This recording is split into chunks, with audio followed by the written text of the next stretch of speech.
Hi, my name is Sarah Meierhofer, and my capstone project plans to address the issues of the textile industry, specifically the life cycle of fast fashion. My project will be a system that reduces the use of new garments and shows how to extend the life of already existing clothing. For those of you that may not be familiar with the term fast fashion, it's defined as inexpensive clothing that's produced rapidly by mass market retailers in response to the latest trends. So stores like Forever 21, H&M, Zara, Topshop are some of the big players. This kind of fashion has been on the rise the past few decades due to increased demand for clothing. The Story of Stuff, a book by Annie Leonard, touches on the increased production from stores like H&M. She says trendy clothing stores used to have 5 distinct fashion seasons, actual seasons plus vacation. Now, some retailers offer up to 26 distinct fashion seasons, which means that each season is just 2 weeks long. So you can imagine the amount of stress and chaos that's created for the factory workers to reach demand. First, we'll touch on the social issues that come from the development of the clothes alone. I will highlight only a couple of ethical issues that arise from garment factories, although there are dozens. The main issue that I see is the mistreatment of employees in unsafe working conditions. Textile workers are a majority of women and young girls who are grossly underpaid and overworked. There's a book called Fashionopolis by Dana Thomas that kind of dives into garment factories out in Asia. She describes the working conditions for thousands of garment workers, specifically in China, Vietnam, Bangladesh. And in one of the most powerful parts of her book, she talks about the 2013 Rana Plaza factory collapse in Bangladesh. This was an explosion that killed 1,100 people and injured another 2,500 people. And unfortunately, this is very common for factory workers over there. Between 2006 and 2012, more than 500 Bangladeshi garment workers died in factory fires. To touch on a few environmental issues, the material of clothing has changed. Now, instead of using natural commodities like cotton, we see an increase in synthetic materials. So that means that those products are not biodegradable or compostable. An online journal, The Conversation, claims that residual fashion waste averaged 2.25 million tons per year in Australia alone, with an estimated clothing value of 500 million. By 2030, it's predicted that the fashion industry will use 2 Earths worth of resources, with the demand for clothing increasing by 63%. A New York Times article states that 85% of textile waste in the US goes to landfill or is burned. And that's not even the worst part, because synthetic fibers are released when you wash your items. So every time that you put a new fast fashion item into your washing machine, those little synthetic parts turn into microplastics, or the microplastics are released, and they're sent into the waterways, and then the waterways into the ocean, and now are one of the main threats to marine life and ocean pollution. Economically, the fashion industry brings in about 2.4 trillion annually, so it's a powerful field for people to work in, invest in, and develop. My hope is to expose where the wealth is being distributed, and by what companies consumers have, so exposing those companies to consumers so they have a better idea of what they're supporting.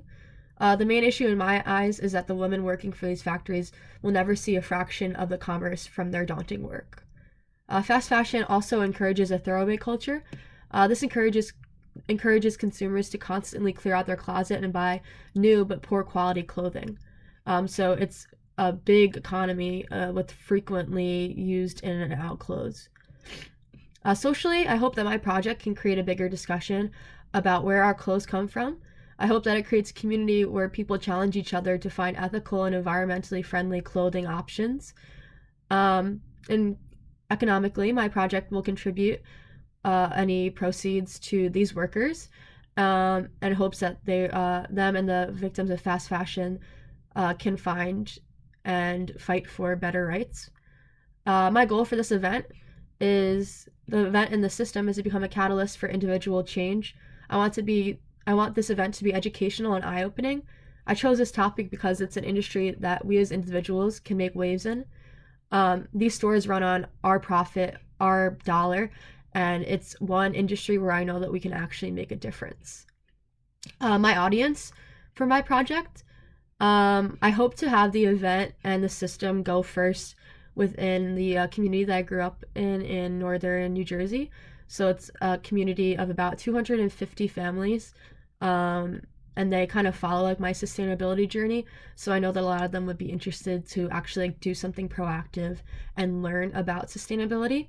And I also have an online following for my sustainability journey, and I think some of those people who are local would come to that event and support me as well. Who cares about this problem? I believe that my generation and the generation below me and after me care deeply about climate change and ethical issues. So it's more common for people to ask now why and where their clothes are coming from instead of just buying whatever the cheapest option is. I also think that the local community, as I stated, my family, my friends, all care about this problem. My hope is to extend this radius of my community to a wider variety of people, people from different walks of life, and hopefully get it to like people who are in charge in these big companies one day. Some solutions to the problem. My event is meant to highlight all of like the alternative ways to buy clothing, not just like to shame fast fashion, but to show like other ways of buying, reusing, swapping, and attaining clothing. So I have a few different solutions. They're all kind of related. The first and foremost, but probably not the most realistic, would be to stop buying fast fashion. Easier said than done. Boycotting or refusing to buy from these stores will send a clear message to the CEOs of these companies, because my generation and the generation below me are the bread and butter of fast fashion, and we're kind of what created fast fashion and what keeps them alive, so to say. If enough people demand change, these factory workers will have to get better rights, better working conditions, and these companies will have to work on their social corporate responsibility, better environmental legislation, regulations, and these companies will have no other choice but to change their ways. Secondly, I would say exposing fast fashion stores such as Forever 21, H&M, is another solution to kind of get the word out. Our word today is more prominent, it's more important, and it's more widespread than it's ever been. With the use of social media, I know that people can write one thing and it can spread like a wildfire and become an actual social issue. So my hope is to expose this issue to as many people as possible and then hope that it can kind of fly out from there. Another solution, probably the most realistic one, is to buy secondhand, and that's really like what my event is going to be geared towards. Thrift shops, consignment shops are the perfect place to spend your money and to find good quality clothing.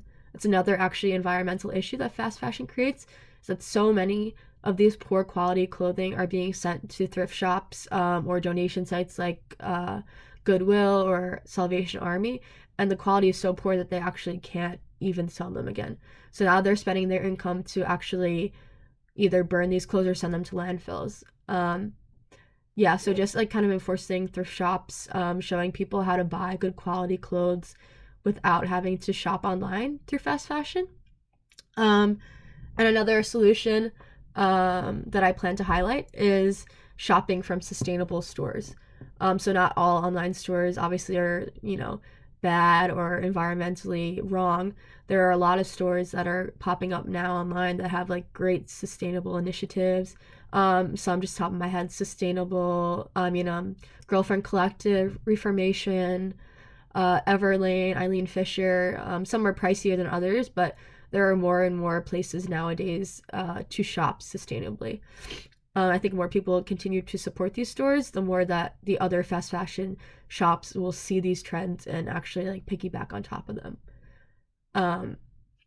Yeah, and then clothing swap is another solution, which my project plans on highlighting. This will be centered around a solution of community, trading, and like opening up a dialogue for sustainability in general.